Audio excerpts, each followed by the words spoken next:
Hello friends, welcome to quick revision point. My name is Raksha Shrivastava. Friends, आज हम child development and pedagogy बाल विकास एवं शिक्षा शास्त्र के प्रीवियस ईयर क्वेश्चन पेपर को डिस्कस करेंगे, जो कि फ्रेंड एग्जाम के लिए इंपॉर्टेंट है। ओके, तो स्टार्ट करते हैं। फर्स्ट क्वेश्चन क्या है? Which of the following best describe the role of the teacher in progressive education? First है, the teacher lets the childrens learn independently and does not interference in their learning. Second है, the teacher is the primary source of knowledge and authority in the classroom. Third है, the teacher provide diverse material for children to experiments and provide scaffolding as and when required. And fourth है, the teacher is responsible for ensuring strict adherence to curriculum standard. निम्नलिखित में से कौन प्रगतिशील शिक्षा में शिक्षक की भूमिका का सबसे अच्छा वर्णन करता है? तो फर्स्ट है, शिक्षक बच्चों को स्वतंत्र रूप से सीखने देता है और उनके सीखने में हस्तक्षेप नहीं करता है। ओके। सेकंड है, शिक्षक कक्षा में ज्ञान और प्राधिकार का प्राथमिक स्रोत है। थर्ड क्या है, शिक्षक बच्चों को प्रयोग करने के लिए विविध सामग्री प्रदान करता है और आवश्यकता पड़ने पर अवलंबन प्रदान करता है। एंड फोर्थ है, शिक्षक पाठचर्या मानकों का कड़ाई से पालन सुनिश्चित करने के लिए जिम्मेदार है। तो निम्नलिखित में से कौन प्रगतिशील शिक्षा में शिक्षक की भूमिका का सबसे अच्छा वर्णन करता है? तो वह यह है कि शिक्षक बच्चों को प्रयोग करने के लिए विविध सामग्री प्रदान करता है और आवश्यकता पड़ने पर उसे आलम्बन प्रदान करता है। ओके, राइट आंसर थर्ड हो जाएगा, यानी the teacher provide diverse material for childrens to experiment and provide scaffolding as and when required. Okay, correct answer C third हो जाएगा फ्रेंड। नेक्स्ट क्वेश्चन देखेंगे। According to Jean Piaget, the ability to use symbols such as letting the letters X stand for an unknown numeral developed during and enables the children to learn. First है formal operational stage, conventional and seriation. Second है concrete operational stage, algebra and calculus. Third है concrete operational stage, conservation and seriation. And fourth है formal operational stage, algebra and calculus. मतलब Jean प्याजे के अनुसार चिन्हों के लिए चिन्हों का प्रयोग करने की क्षमता, जैसे कि अक्षर एक्स को अज्ञात अंक के लिए मानने की क्षमता फिल इन दी ब्लैंक्स के दौरान विकसित होती है और विद्यार्थियों को सीखने में सक्षम बनाती है। तो जीन प्याजे के अनुसार जो चिन्ह होता है, उनका चिन्हों के लिए चिन्हों का प्रयोग करने की क्षमता, अक्षर एक्स अज्ञात अंक को मानने की क्षमता जो होती है, ये सब जो होता है फ्रेंड, ये फॉर्मल ऑपरेशनल स्टेज में होता है। ओके, यानी औपचारिक संक्रियात्मक अवस्था में के दौरान विकसित होती है और विद्यार्थियों को जो है बीजगणित और गणना सीखने में सक्षम बनाती है। राइट आंसर 4 हो जाएगा और इसमें भी 4 है राइट आंसर। नेक्स्ट क्वेश्चन देखेंगे friends. Which of the following is an example of a question that requires student to analyze information? First है इसमें, who is the protagonist to kill a mockingbird? B second है, what is the plot of the novel to kill a mockingbird? Third है, what is the theme of the novel to kill a mockingbird? And fourth है, how does the author use symbolism in To kill a मॉकिंग bird?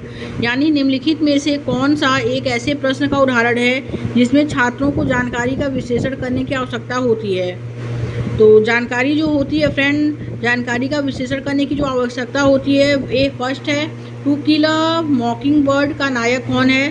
Second है, To kill a मॉकिंग bird उपन्यास का कथानक क्या है? Third है, To kill a मॉकिंग bird उपन्यास का विषय क्या है?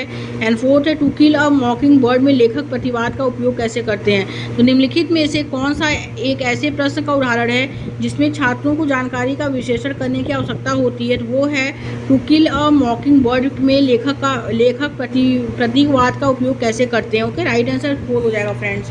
आगे देखते हैं नेक्स्ट क्वेश्चन क्या है। अभिकथन असर्शन ए कहता है, students are more likely to do well and stay in school if they have emotional attachment to their schools and believes that they matter. and reason R है, emotions play a significant role in learning. Okay, तो इसमें दिया है, अभिकथन ए कहता है कि छात्रों के अच्छा प्रदर्शन करने और स्कूल में बने रहने की अधिक संभावना है यदि उनको अपने स्कूल में भावनात्मक लगाव है और वे मानते हैं कि उनका होना मायने रखता है। तो ये करेक्ट है फ्रेंड। एंड कारण आर क्या है कि भावनाएं सीखने में महत्वपूर्ण भूमिका निभाती हैं, ये भी करेक्ट है। ए एंड आर दोनों राइट है, लेकिन ए जो है आर की सही व्याख्या लेकिन नहीं करता है। ओके, राइट आंसर थर्ड हो जाएगा फ्रेंड्स। ये एग्जाम का क्वेश्चन पेपर है। ओके, नेक्स्ट क्वेश्चन देखेंगे friends. Asking critical question such as how, much and in. What ways are various gender represented in textbooks and media would encourage? First है discouraging gender role flexibility, second है questioning gender stereotype, third है strengthening gender consistency and the fourth है reinforcing gender identity. पाठ पुस्तक और media के में विभिन्न जेंडर का प्रतिनिधित्व कितना और किस तरीके से किया जा सकता है, जैसे महत्वपूर्ण प्रश्न पूछने से किसको प्रोत्साहन मिलेगा, तो वो क्या है। ए फर्स्ट है जेंडर भूमिका की नम्यता को हतोत्साहित करके, सेकंड है जेंडर रूढ़ियों पर सवाल उठाना, थर्ड है जेंडर स्थिरता को मजबूत करना, फोर्थ है जेंडर पहचान को मजबूत करना।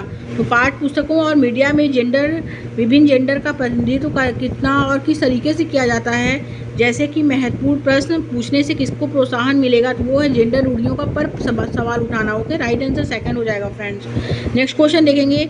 इन order to address the individual differences among learners a teacher should, first है implements a rigid and uniform curriculum for all learners, second है acknowledge differences as abnormal and kind of defects, third है be indifferent towards individual differences, and fourth है consider differences as obvious feature of human diversity.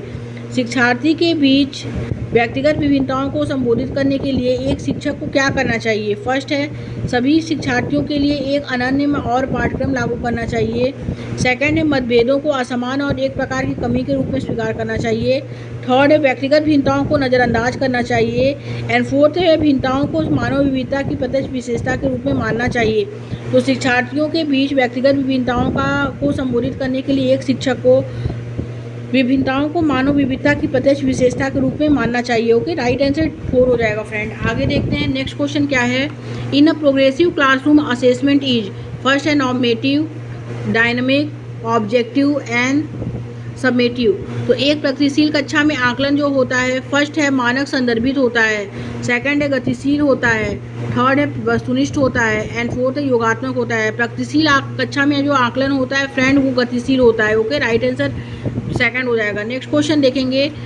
Alok shows the following behaviour, holds head in an awkward position when reading, squinting and rubbing the eyes frequently, redness, swelling of eyes, confusing letters.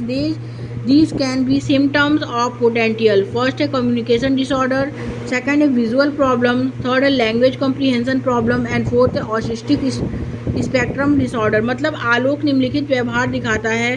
पढ़ते समय सिर को अजीब स्थिति में पकड़ना, आँख को बार बार मुड़ना और रगड़ना, आँखों की लाली सूजन, अक्षर पहचान में भ्रमिता होना, यह किसके संभावित लक्षण हो सकते हैं। फर्स्ट है संचार संबंधी विकार, सेकंड है दृष्टि संबंधी समस्याएं, थर्ड है भाषा की समझ की समस्या, एंड फोर्थ है स्वलीनता विकार। तो राइट आंसर सेकंड हो जाएगा फ्रेंड्स, दृष्टि संबंधी समस्याएं। ओके, आगे देखेंगे। नेक्स्ट क्वेश्चन है। असर्शन ए कहता है there is no objectivity differentiable moment when a child enters middle childhood और एडोलेंसेस, एंड रीजन आर है development is a continuous in nature. मतलब अभिकथन ए कहता है वह कोई उद्देश्यात्मक निश्चित क्षण नहीं होता है जब कोई बच्चा मध्य बाल्यावस्था या किशोरावस्था में प्रवेश करता है। ओके, कारण आर है कि विकास प्रकृति में निरंतर होता रहता है। ओके, तो इसमें जो करेक्ट आंसर होगा फ्रेंड वो हो जाएगा सेकंड। ओके, ए और आर दोनों सही है, और ए आर जो है वो सही, ए आर की सही व्याख्या करता है। ओके, आगे देखते हैं फ्रेंड। नेक्स्ट क्वेश्चन क्या है। नेक्स्ट क्वेश्चन है। असर्शन ए कहता है teacher should constantly reflect on their own stereotype and bias, और रीजन आर है कि culturally responsive teaching means that teacher are reflective, choose the correct option. Okay, तो अभिकथन ए कहता है कि शिक्षकों को निरंतर अपने स्वयं के रूढ़िवादी और पूर्वाग्रहों पर चिंतन करना चाहिए, और कारण आर कहता है सांस्कृतिक रूप से उत्तरदायी शिक्षण का अर्थ शिक्षक चिंतनशील हो। तो ए और आर इसमें क्या है फ्रेंड, दोनों सही है, और ए जो है वो आर की सही व्याख्या नहीं करता है लेकिन। ओके, राइट आंसर थर्ड हो जाएगा। आगे देखेंगे। According to Vygotsky which is the role of teacher in facilitating cognitive development. First है to give only those task that the student can can currently do independently. Second है to provide information and knowledge to the student.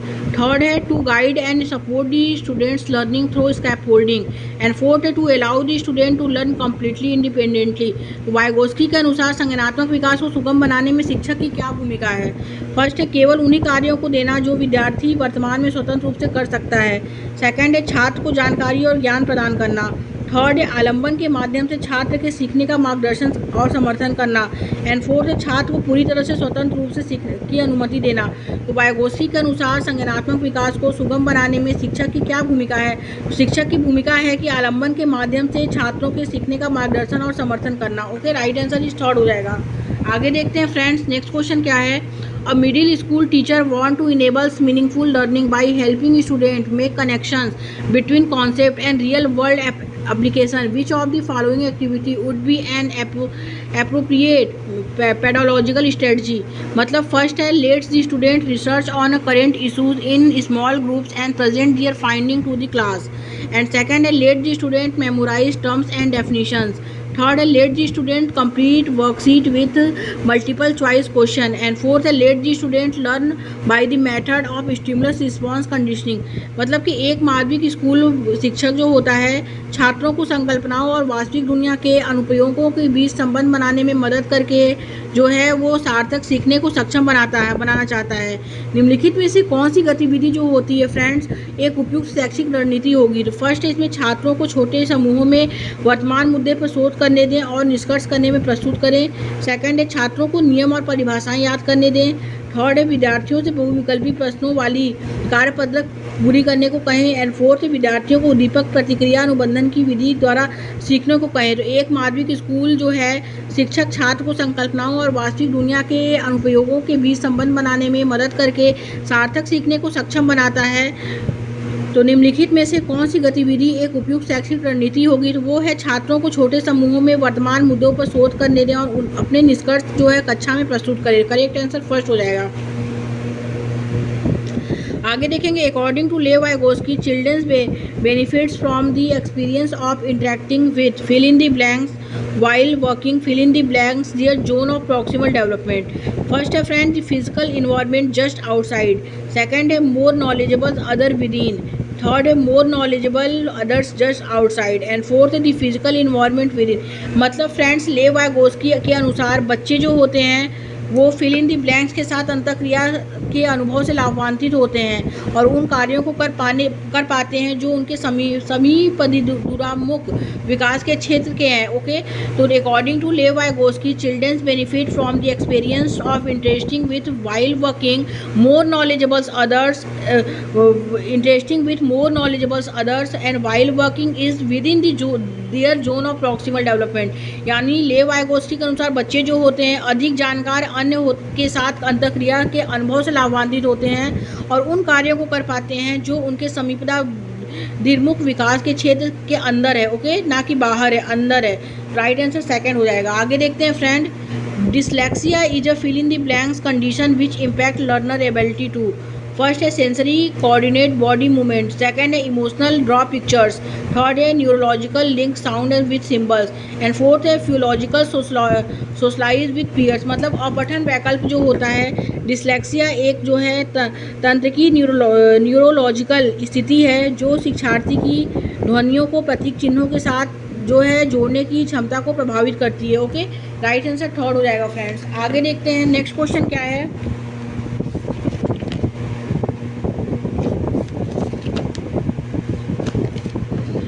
Next question है friends निम्नलिखित में से कौन सा सामाजिकरण की प्रक्रिया की विशेषता है? Which of the following characteristic the process of socialization? A है it is a linear process.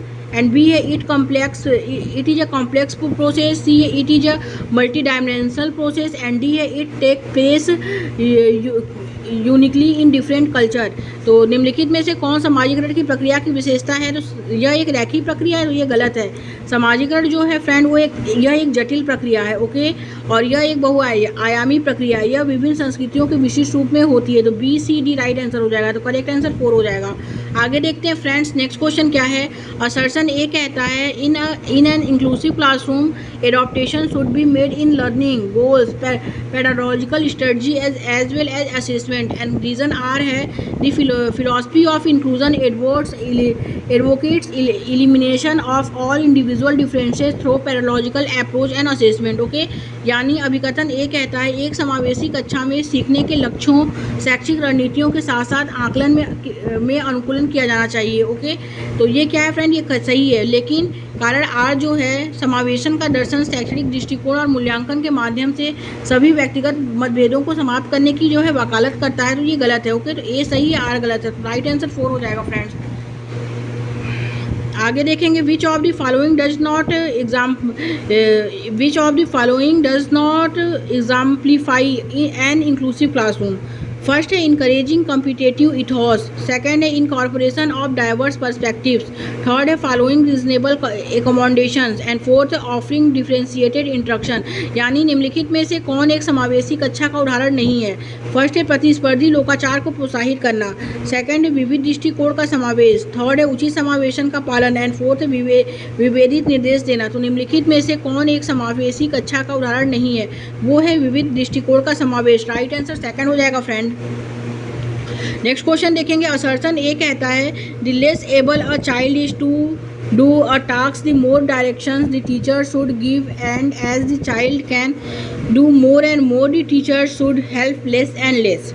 And reason R है intelligent can not be accurately measured by calculating IQ। मतलब अभिकथन ए कहता है एक बच्चा किसी कार्य को करने में जितना कम सक्षम होता है, शिक्षक को उतने ही अधिक संकेत व इशारे देने चाहिए, और जैसे जैसे बच्चा अधिक से अधिक कर सकता है शिक्षक को कम से कम मदद करनी चाहिए। तो ये बिल्कुल करेक्ट है। और कारण आ रहा है कि बुद्धि को बुद्धि लब्धि की गणना करके सटीक रूप से नहीं मापा जा सकता है। तो ये भी करेक्ट है, लेकिन जो ए है वो आर की सही व्याख्या नहीं करता है। ओके, तो राइट आंसर फ्रेंड 3rd हो जाएगा। आगे देखते हैं नेक्स्ट क्वेश्चन क्या है। नेक्स्ट क्वेश्चन है फ्रेंड्स कि a teacher notice that one of her student is highly distractible and has trouble paying attention during class. Which of the following strategy would be an effective strategy in helping the student stay focus. यानी एक शिक्षिका ने notice किया कि उसका एक छात्र अत्यधिक विचलित है और उसे कक्षा के दौरान ध्यान देने में परेशानी होती है। निम्नलिखित में से कौन सी रणनीति छात्र को केंद्रित रहने में मदद करने के लिए एक प्रभावी रणनीति होगी। फर्स्ट है इसमें माता पिता को बुलाकर छात्र के खिलाफ सख्त अनुशासनात्मक कार्रवाई करना, सेकेंड है छात्र को कक्षा के दौरान बार बार करने के लिए कार्य देना, थर्ड है छात्र को सख्ती से अपना अवधान अवधि बढ़ाने के लिए कहना, एंड फोर्थ है स्व नियमन और समय प्रबंध के लिए छात्र को टाइमर देना। तो राइट आंसर 4 हो जाएगा फ्रेंड। ओके, आगे देखते हैं। नेक्स्ट क्वेश्चन है फ्रेंड कि वास्तविक अभिकथन ये कहता है वास्तविक जीवन की समस्याओं और मूर्त अनुभवों से सीखने से बच्चों को अधिगम और जानकारी प्राप्त करने के लिए कई रास्ते मिलते हैं। ओके, तो ये करेक्ट है। और कारण आर कहता है विकास अपेक्षाकृत व्यवस्थित और अनुक्रमिक है, ये भी करेक्ट है। तो ए और आर क्या है फ्रेंड, दोनों सही है, और जो ए है वो आर की सही व्याख्या भी करता है। ओके, तो राइट आंसर 2nd हो जाएगा। आगे देखते हैं फ्रेंड्स। नेक्स्ट क्वेश्चन क्या है। Work in progress portfolio are an effective tool for formative assessment because. रचनात्मक मूल्यांकन के लिए कार्य की प्रगति को दर्शाते पोर्टफोलियो एक प्रभावी प्रणाली है, क्योंकि ए है वे मूल्यांकन की प्रक्रिया में छात्रों को शामिल करते हैं, बिल्कुल करेक्ट है। बी है वे व्यक्तिगत छात्रों की प्रगति के बारे में अंतर्दृष्टि प्रदान करते हैं, ये भी करेक्ट है। सी क्या है वे मुख्य रूप से अंतिम उत्पाद की प्रस्तुति पर ध्यान देते हैं, तो ये गलत है। एंड डी है वे छात्र अधिगम के ठोस सबूत पेश करते हैं, ये भी करेक्ट है।